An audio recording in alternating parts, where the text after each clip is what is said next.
কত টাকার মালিক নামের আগে দিয়া হাজি, অথচ বাড়ির পাশের মানুষটা না খাইয়া ঘুমায়, একবার খাইলে আর একবার খেতে পারে না। একটা বারো হাজি সাহেব খবরটা নিল না, কিন্তু লম্বা তসবিহ লইয়া সুবহানাল্লাহ জপে। বছরটা হইতেই 2 বার উমরা মারে।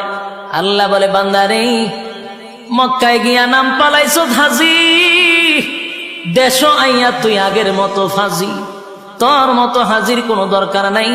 আমার বান্দা না খাইয়া ঘুমায়, এমন হাজি আল্লাহর কাছে তার কোনো যোগ্য গ্রহণযোগ্যতা নাই।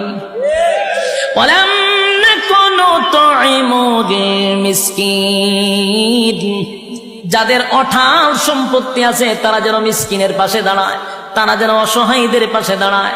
অসহায়ীদের পাশেও যদি না দাঁড়ান, জাহান্নামে যাওয়ার এটা কয় নাম্বার কারণ? আরো জোরে সবাই মিলে 2 নাম্বার কারণ। এবার আসুন জাহান্নামে যাওয়ার 3 নাম্বার কারণ। 3 নাম্বার কারণ, 3 নাম্বার কারণ। এক, জাহান্নামীরা বলবে জান্নাতীরা শুন, জাহান্নামে আসার 3 নাম্বার কারণ হলো ওয়া কুন্না নাখুদু মা'আল খাইদিন,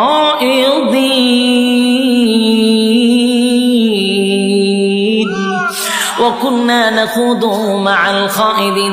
জাহান্নামে যাওয়ার এটা 3 নাম্বার কারণ।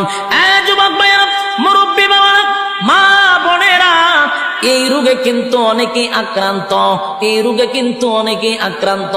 আল্লাহ বলেন ওয়া কুন্না নাখুদু মা'আল খাইদিন, এই রোগে আক্রান্ত কেন আছেন? আল্লাহ বলেন 3 নাম্বার কারণ হলো অনর্থক, বেহুদা, অপ্রয়োজনীয় যারা কথা